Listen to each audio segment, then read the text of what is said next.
I think a lot of my influence came from my mom who recognized this pretty early and really pushed me into writing. My childhood wasn't all rosy. Unfortunately, my dad did leave our family when I was in middle school, and he didn't come back until I was in high school. And it was, sometimes things were volatile around the house, but that was writing was part of how I found myself and how I found a center in some of the volatility that was happening at home, and the challenges that my mom faced and that my family faced. That was how in a way, it was how I coped. I had these stories in my head, I could spend hours on a weekend just scribbling and scribbling. And sometimes my mom would have to bring me food because I would just be off in my own world. Mhm. Okay. Thank you. I appreciate that. And also too, just sometimes the adversity that we go through, it's in ways it's like becomes a creative outlet and you continue to like hone that creative outlet. Um, Thank you for that. So given that you're now an author, as we know, we'll talk a bit more about Tangleroot, which I was telling her right before we started. It's so good. It's so good. Yeah, you need to get the book. It's so good. Um, and you're an author now, but you talked a little bit about you've had you know, a pretty robust career, right? And a lot of paths have brought you here to being an author of Tangleroot. But if you could talk a little bit more just about your career journey and any also personal milestones along the way, um, because you did found Black History Maven during at some point, which you conduct historical tours and talks and interpretations. But if you just give a snapshot of your overall career journey, that'd be great. And talking a bit about Black History Maven. Yeah, I so again grew up in Atlanta, went to Mary Washington College at the time, it's now a university, whatever. Um, and I talked about how we did a lot of events with women of color. Right after college, I kind of floundered a little bit. I wasn't sure kind of what I wanted to do. My dad was doing some half legal stuff, and I ended up getting involved with like he had a project going on that was actually legal, and I did some things with that and that kind of thing. And I wasn't sure sort of where I wanted to be. And eventually I worked in some, like, maybe about 3 or 4 years after college, or maybe about 3 years after college, I started working in for a nonprofit, March of Dimes. And I kind of had my desk job, and that's where I started doing events and programs. Um and after March of Dimes, I was working with some other organizations, and I started working with the University of Virginia's admission department, and it was a department called Outreach, which worked with underrepresented students. And we were doing a lot of events and programs there. And I was really just honing into some of the work that I did with um, at Mary Wash, just being a part of clubs and organizations. I was doing events and things. And I went to Furious Flower Poetry Center, which is part of James Madison University. So I was working with them, and doing more events. And sometimes that was really challenging. Furious Flower Poetry Center is a poetry center that produces events that promote Black poetry, and it's a really great organization. If you haven't, you should look them up. They are fantastic. But it was challenging because the director of Furious Flower expected a lot. She had big, big, big, big visions. And I sometimes felt like I can't do this. And it was really frustrating sometimes because I sometimes felt so strongly that I cannot do this. And then I did it. And I was like, how did that happen? And so that, I think, prepared me for a lot. I went to the Free Library of Philadelphia and worked with them, doing programs for them for about 10 years. Then went to another organization called Mighty Writers. And this is in Philadelphia. And it was right around the pandemic that my partner and I decided we want to go. We want to leave. We want to go back to, I had lived in Virginia before and I wanted to go back. there's a lot to do in Philly, and we had a great time there, and there's so much to do. But we wanted to come back to Philly, to Virginia. I wanted to come back to Virginia. My partner had never been there. And we decided we were going to move, regardless whether we had a plan or not, we were going to go. And that was scary because we basically, we pretty much got things ready to go. And fortunately, I did end up finding the job that I have now, which is director of the Virginia Center for the Book, which is part of Virginia Humanities, the State Humanities Council. And now I do the Virginia Festival for the book. I do other large scale literary events. So I mean, everything from sort of being swayed by my dad to, like, what am I doing? To having a boss who had big expectations and saying, what am I doing? To sometimes now when things get challenging and I say, what am I doing? That's kind of where things are career wise. Thank you for that. And then also too, if you can say a little bit about Black History Maven. Oh, yes, thank you. Mhm. I formed Black History Maven while I was in Philadelphia. That actually was a work of frustration. It started as a work of frustration because I felt that when I was working at the Free Library of Philadelphia and doing programs, I felt that we could have done better African American interest programs or Black interest programs. And sometimes I'd say, I have this idea, and I'd have to fight with people about, no, I'm going to do this. We're going to do it. And one day I was just like, you know what? I want to do some tours and I want to do some things like that. And I don't want to fight with people about that. So I'm just going to do it on my own. Mhm. So I did that on my own. I started working with some other organizations. Like I did an event at Bartram's Garden one year, and the library didn't want to do it. And so I was like, well, okay. So Mhm. I did this thing, and we had 200 people show up for a walk that honored Harriet Tubman. And Mhm. it was one of the best events I've ever been to. And it was mine. And it was just like, wow, this is so cool. And so I started collaborating with other organizations in Philly, the Philadelphia Opera, the Museum of the American Revolution, the Historical Society, Barnes Foundation, a lot of big organizations, and doing events with them. Sometimes they were events where they would commission me to do a talk or a tour or whatever. Sometimes, a lot of times, they were collaborative things. I did everything from put together a podcast series about Frances Ellen Watkins Harper, who was a Black poet and author during the 1800s, um, to uh, historical interpretation. I also have to apologize. I've got cats, and one of them is screaming his head off, and I Oh, apologize. okay, I can't hear it, so Okay, good. All right. He's fine. okay, But they yeah, just do that, yeah. yeah.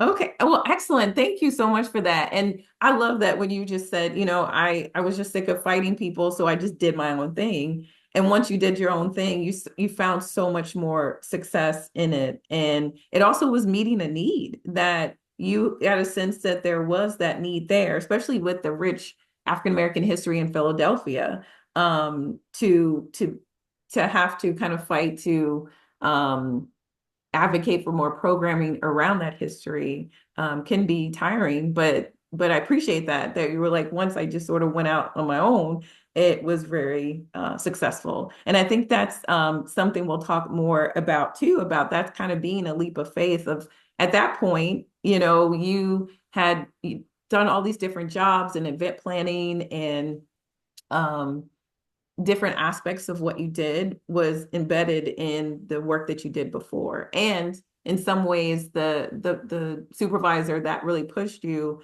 actually was like building up that muscle, right? Of being able to like launch something and do it at a large scale and like do it in a successful way. Yeah, I saw her at my book launch, and and it was funny because it was her, it was my boss from UVA Admission Outreach, who also a Black woman, and then my current boss, who's a Black woman, and I was just like, we're gonna all take a picture together, because each of those people, and especially Joanne, because but I told her, sometimes this was frustrating, but you are part of the reason why I'm here. You're part of that story. Mhm. Thank you. I appreciate that. And the people along the way that help you develop. I appreciate that. Okay, and so if you've thought of any questions for Kalela, make sure you keep those in mind because at the end you can ask any additional questions about some things she's talking about. But now I want to focus a bit on Tangleroot. Okay, so if you can share a little bit about your writing process, and also with me reading the book a bit, who are some of your influences as far as your writing style? Sort of the inspiration of how you write, but share a little bit about the writing process and any influences you have. And then I have a follow-up question to that. Sure. Writing process. This was a really tough kind of work to get off the ground. I'm kind of holding it up over my face, but Mhm. it was a really tough work to kind of get off the ground. Oh, thank you. Yeah, you got the back cover too. It was the story came to me pretty readily when I was working for March of Dimes. I was driving a lot through Central Virginia and rural Virginia areas, and I'd see a lot of old cemeteries. And some of them reminded me of a cemetery that I saw once when I was a kid. I was 13 when I first walked through the cemetery of enslaved people, of an enslaved community. It does not look like the cemeteries that you might think of when you think of graveyards. There Mhm. were no stones that had, there were no letters on the stones. There's not carved tombstones. Enslaved people, of course, were not allowed to read and write in the South and in many other places. And so instead, they were field stones, basically rocks that marked their graves and depressions in the earth. And they were trees that were overgrown because this ground had been forgotten. And I never forgot that experience of walking through. And the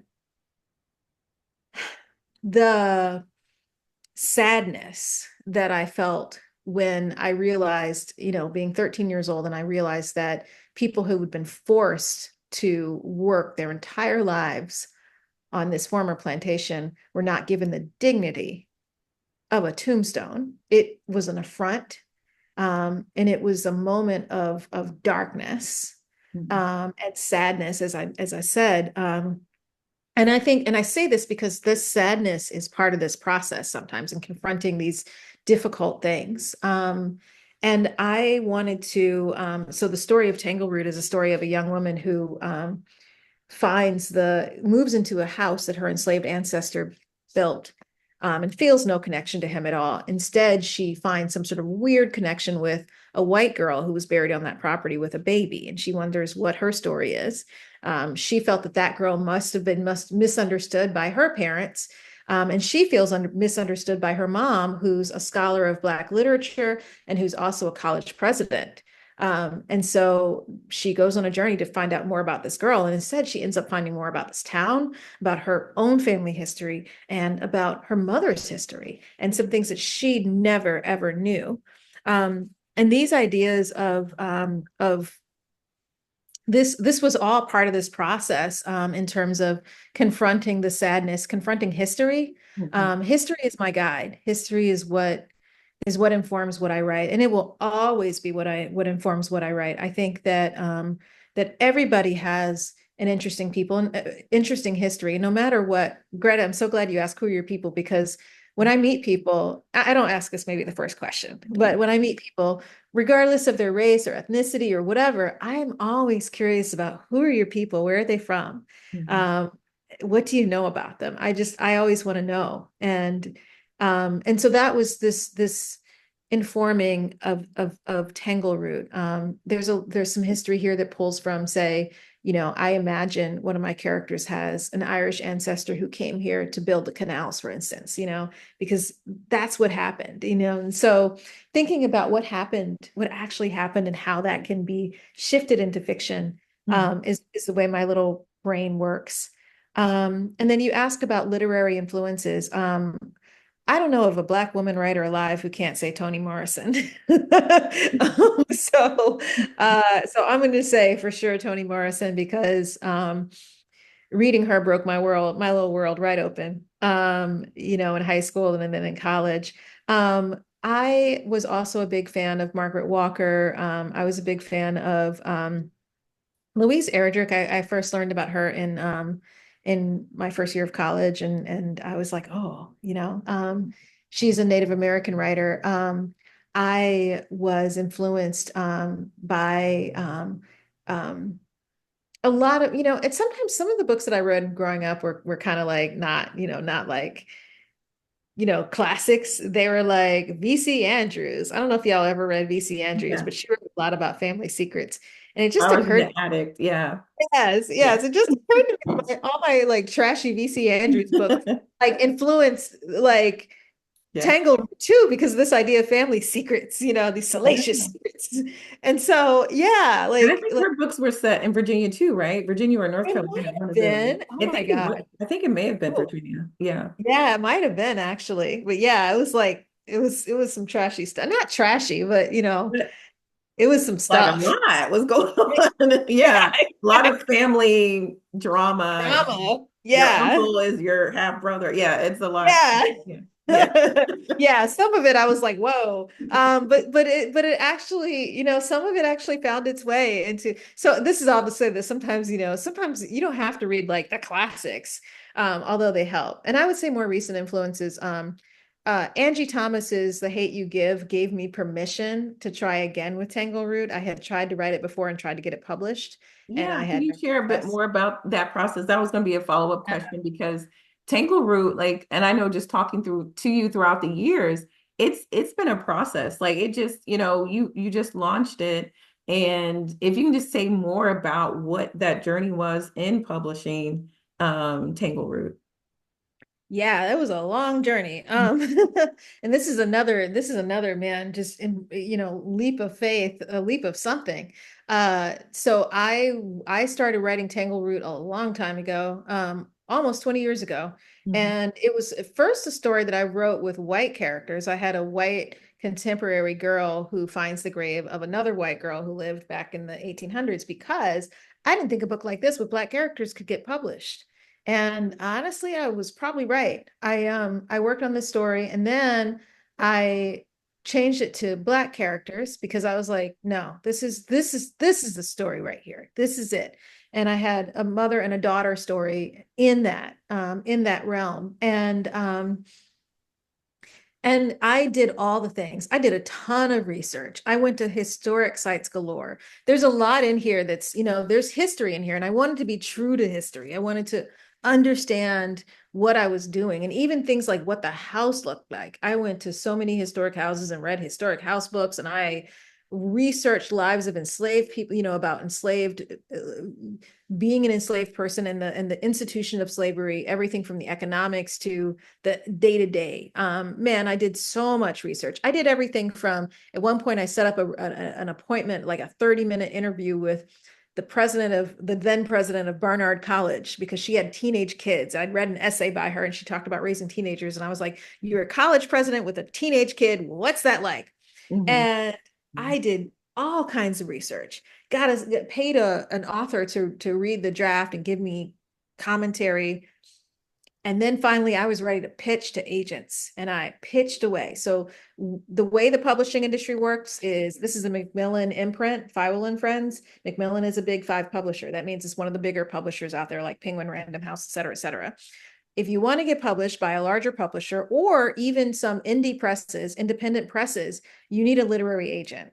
And that's what I wanted. I wanted to be published by, I wanted to get paid to write it instead of, sort of paying. I think that self-publishing is a fine model. In this case, this is what I wanted to do as a career, and I wanted to get paid. I don't care if I made $5. I wanted to get paid something. So I tried finding an agent back in 2011. Could not. I pitched to about 70, upwards, almost 75 people. Mhm. Nothing. It Mhm. was devastating. On top of that, my mom died a year later, Mhm. and I was just absolutely at my lowest point.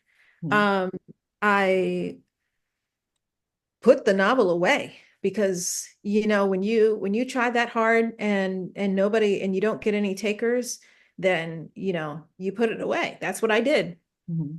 And then it was during the pandemic when I realized, I had mentioned Angie Thomas, and I realized this is the time. This Mhm. is the time to do this. And so I went and did a lot of work with revising everything and rewriting.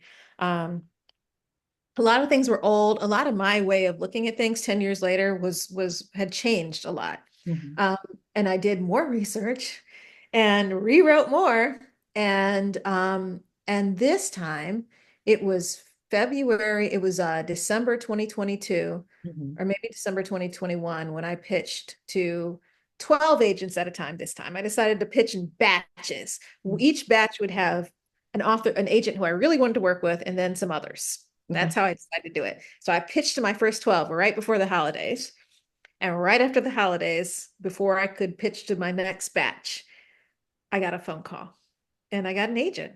And 2 months later, there were some rejections from some publishing houses, some imprints, but then, less than 2 months later, actually, it was February 22nd. I got a publisher, and that was just like, this Mm. is, this is it.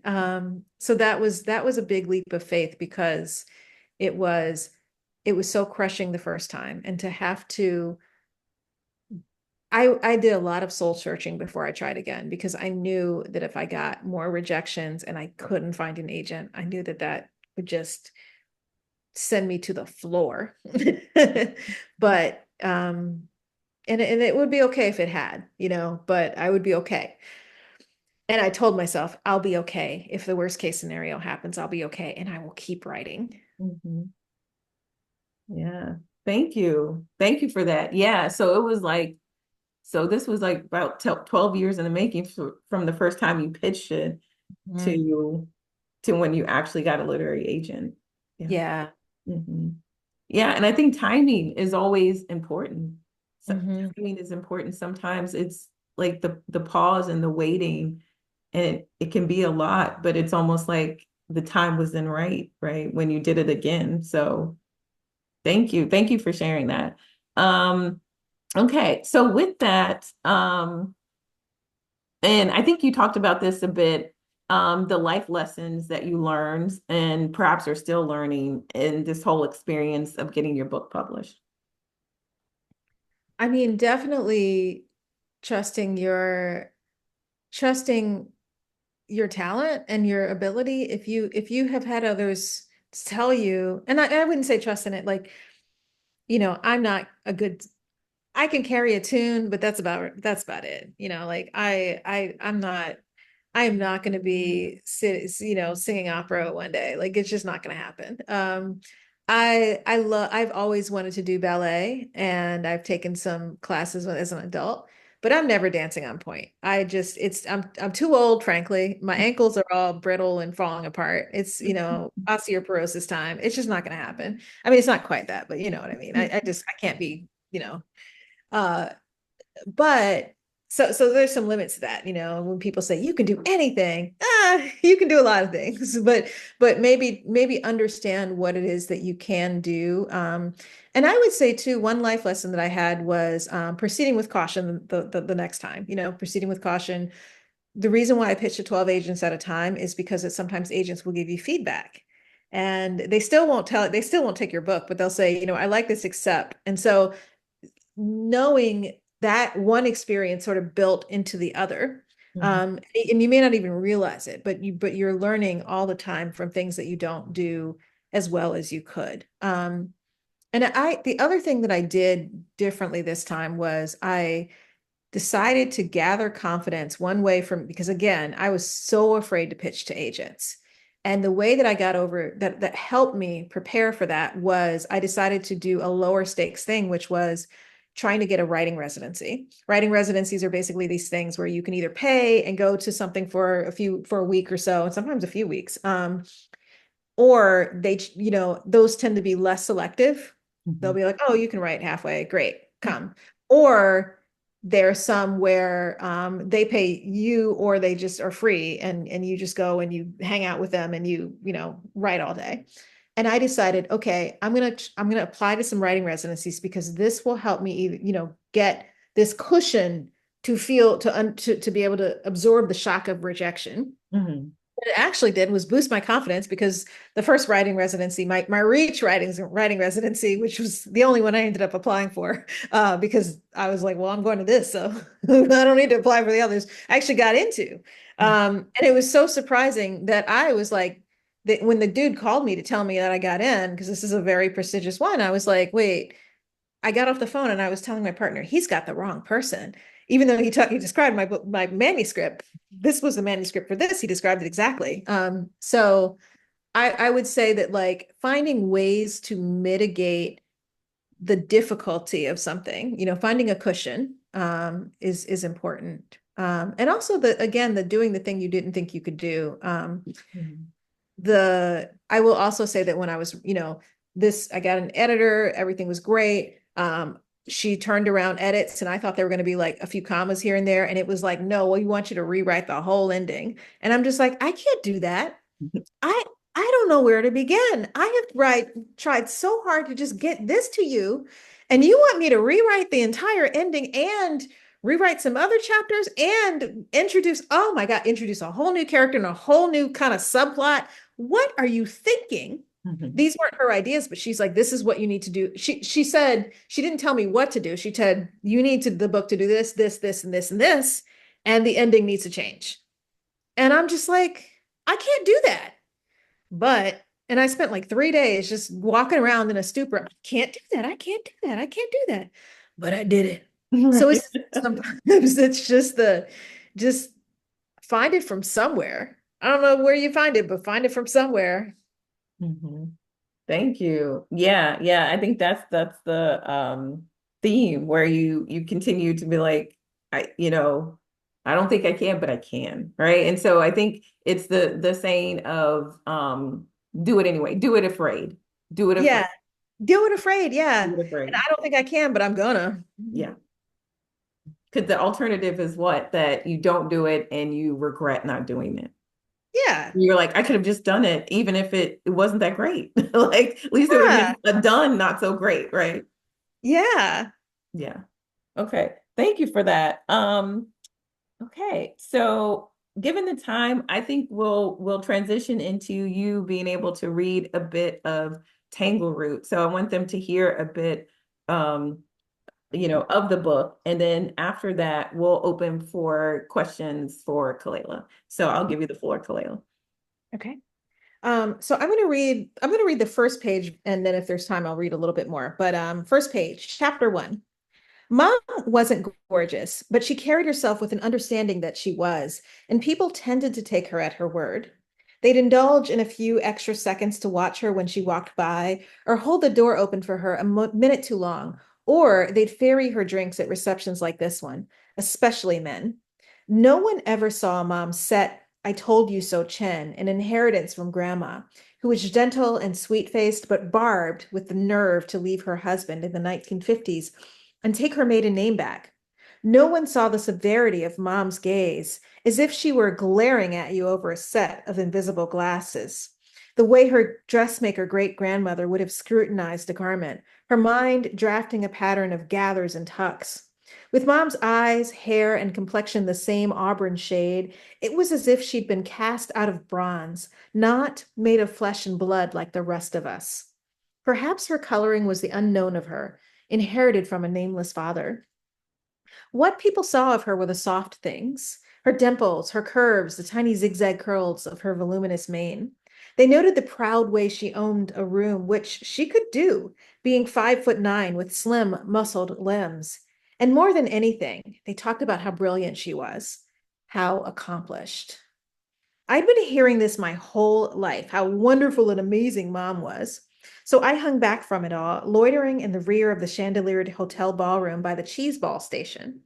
I'd sampled all the different types except a loaf rolled in rainbow sprinkles. The birthday party flavor looked questionable as hell, but why not? Just as I scooped a big dollop, Mom appeared from the crowd of Stone Post College alumni who, unlike the confetti sprinkles, were all one color, white. We can leave it at that for now. Okay, excellent. Well, thank you so much, Kalela. That was good. Like I remember reading the first page and was like, oh, wow. You already got me. I was already so engaged. And you just have a way of like in words, like painting such a picture of the characters, of the atmosphere that you're in. It's amazing. So thank you for that. Thank you so much. Yeah, yeah. And I'll say real fast, fun fact about the first paragraph. I modeled that paragraph after the first paragraph of Gone with the Wind because I wanted to talk back to Gone with the Wind, which is referenced in the book a little bit too. I wanted to talk back. And so I sort of use that as a template, so to speak. So yeah. Thank you. I appreciate that. Okay, so we'll open it up. Does anyone have any questions for Kalela about just her overall career journey or the book itself about Tangleroot? Okay, of course I have to chime in because I'm a graduate of the University of Virginia. So when Yeah. you said that you worked with people at UVA, it just kind of brought me back to my days. I was in art history, double major English and art history. And Rita Dove is like a resident at UVA. Like I would see her on campus all the time. So as soon as you started kind of reminiscing on your road, it brought me back to people that I've encountered and probably should have used their spirit a little more. So I'm glad you were able to embrace that in your time. And plus the cover of your book, I'm not gonna lie, kind of looks like one of my kids. Oh. So it's just like I already got it on my Amazon list. I'm gonna check it out. But it's just nice to see, how we still can make our way and navigate in a system that's not built for us, especially given the current climate. So I Mhm. would just say this was excellent and right on time. You're right, Greta. I'm at a 5.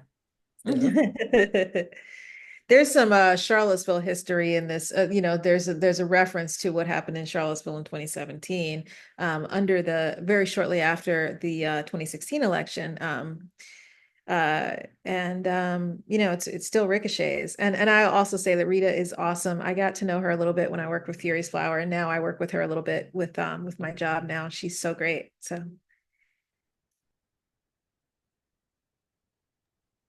Hey, in the chat from Dominique, what were your favorite books as a child? yeah, favorite books as a child. I loved like Roll of Thunder, Hear My Cry was one. We read Sounder in school, which actually is by a white author, but I liked the story of a sharecropper's family because I was so hungry for books that had characters like me. I read one of the things we read a lot of independently published books by like small Black presses at the time because I lived in Atlanta. My mom would take us to the Shrine of the Black Madonna, and I loved reading books again by these small Black presses that were published that were publishing books at the time. I loved. There were some sort of classics that I loved. I read Little Women and Black Beauty, the horse story, and yeah, just a lot of different books that I enjoyed as a kid. Thank you. Anything else? Anyone else have any questions for Kalela?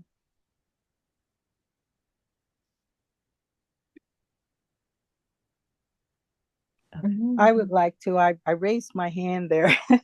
Hi, Kalela. Hi. Congratulations. Thank We're from the Mary Wash situation there, University of Mary Wash. So we think we're grateful for being able to support you through this process. This has been wonderful. Thank you so much for sharing your story.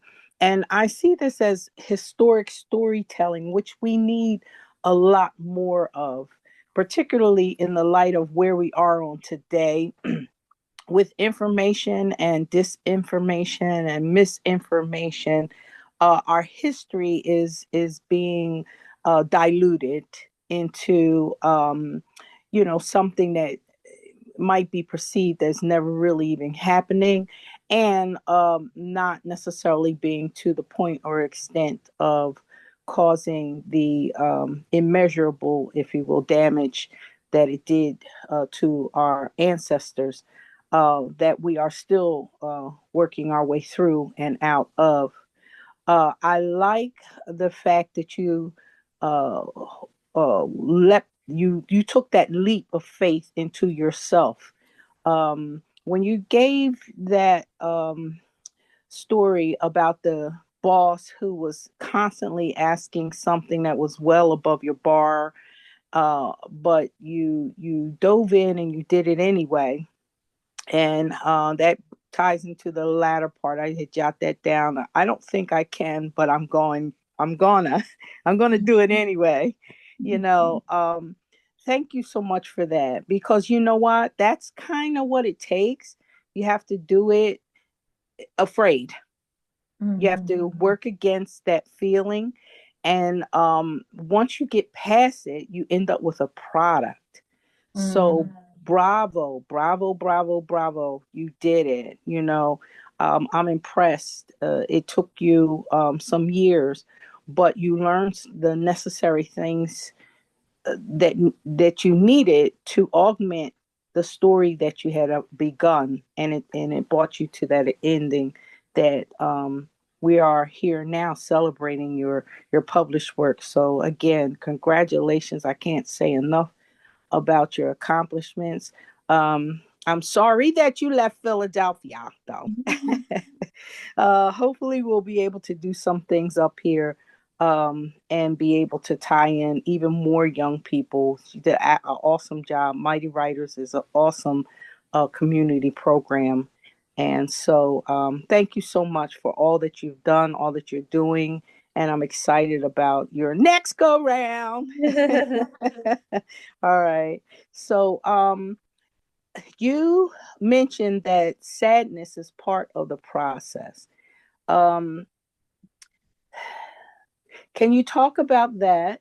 Can you tell us how you were able to incorporate or work through or stretch beyond those stretches of time? Because sadness comes in time and with time, and it leaves in time. Never quite much, in some cases, goes away, but it changes. There are changes. So can you speak to that just a little bit? Yeah, I mean, definitely. There's a lot of history in this book. Part of me felt like I'm really surprised they let me publish this for young adults, with a young adult audience that could be reading this book. There is pain. There are stories that um, were gleaned from truth, but that were awful. And I read a lot of actual sources to create these stories. And it was incredibly painful, especially when you have to put yourself in the head of people who are experiencing this or tell their stories with intimacy and depth. And I agree that sadness changes. That includes the personal sadnesses I've had, like losing my mother. And that includes, the personal sadnesses I had of my father's volatile situations and just being, those challenges. And those challenges that affect so many of our families, of Black families. And I wanted to create something that was, in the end, there's hope. And I think that sadness is a bend, and around that bend, we can find hope, because our ancestors all found hope no matter what they experienced. And also Black ancestors are, those of us who have ancestors who were enslaved had to find hope in the most extraordinary of circumstances. And if they didn't, we wouldn't be here. Those of us here today who have enslaved ancestors would not be here if it were not for whatever that hope was: love of a child, or love of a spouse or family, of their mother, their father, whomever. Something kept them going, because otherwise we wouldn't be alive today. We wouldn't be here today. So you are, and everybody's ancestors went through some stuff, right? Like life wasn't easy back then, no matter who you were. So we are all here because of that. And that's the sort of touchstone in my work. Thank you for that. And I'll be in Philadelphia soon. I'll let you know. I'll ask Greta to make sure we let you know. Well, all right, we'll do lunch. Okay. Thank you. Thank you for those questions. Any additional questions?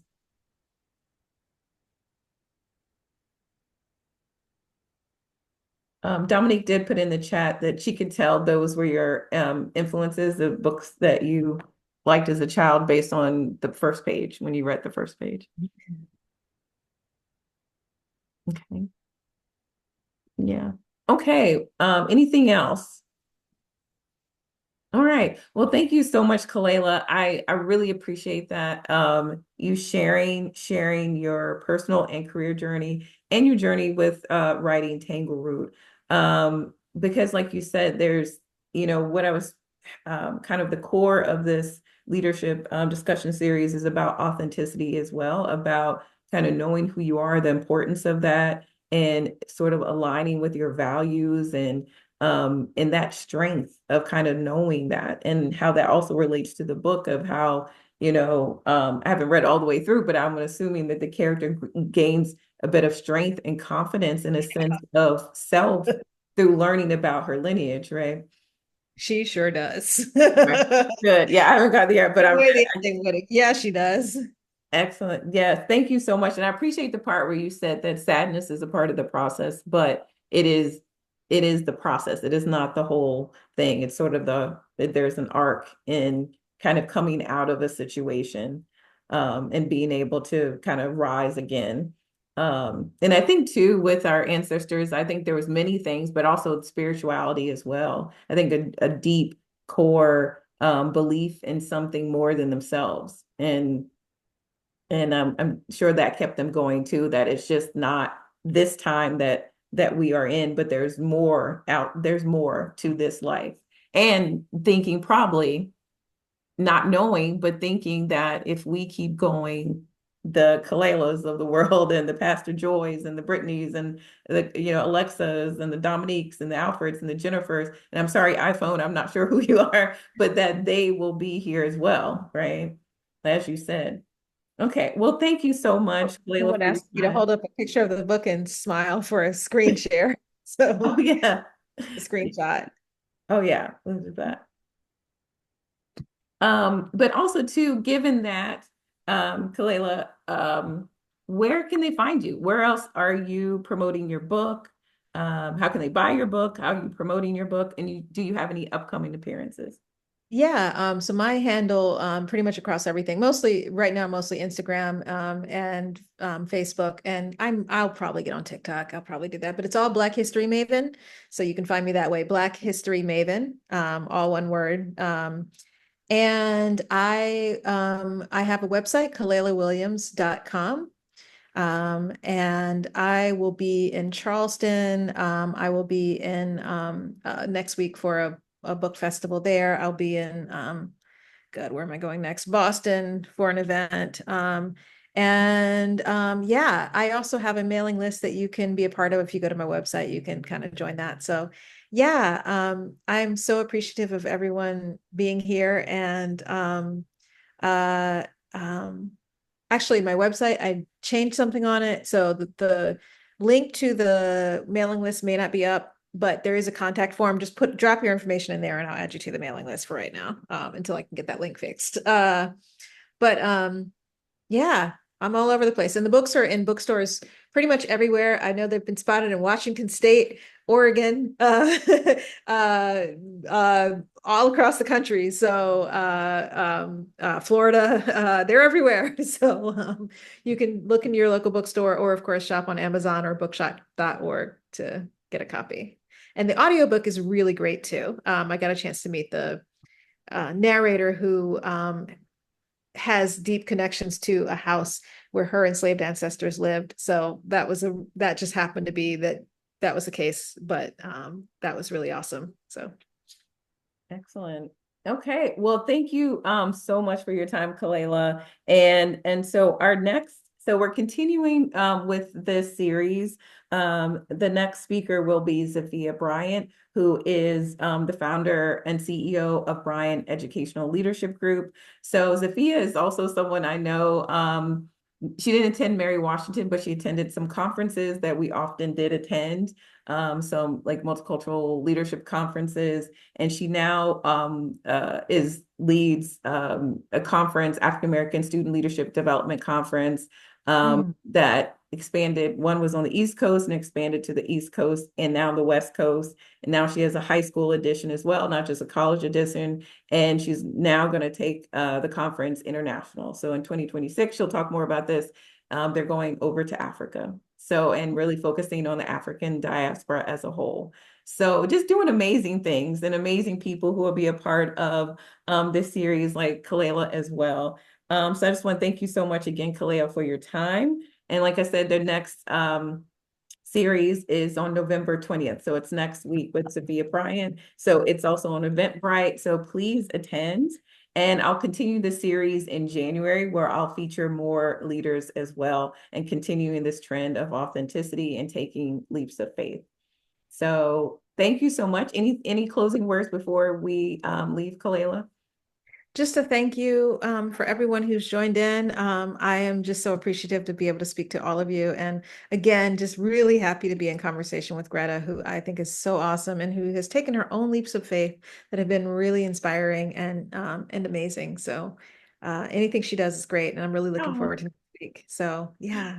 Thank you so much. Thank you. Thank you. I'm very humble. Thank you so much for that. Okay. So thank you everyone for attending. Appreciate your support. Hopefully those of you who were kind of at the lower scale of the energy level or just how you were feeling, hopefully you're on a 4 or 5 right now. Hopefully you may be able to dance in the streets at this point. But overall with this series, what I was really hoping to achieve is to know that you can keep going, keep going.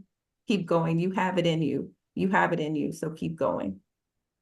All right. Well, thank you everyone for their time. I recorded this session. So everyone who attended and signed up, I'll be sending you the recording as well. All right. Well, thank you so much. And thank you for your time. And I'll see you hopefully next week. Thank you. Thank y'all. Thank you. Good night.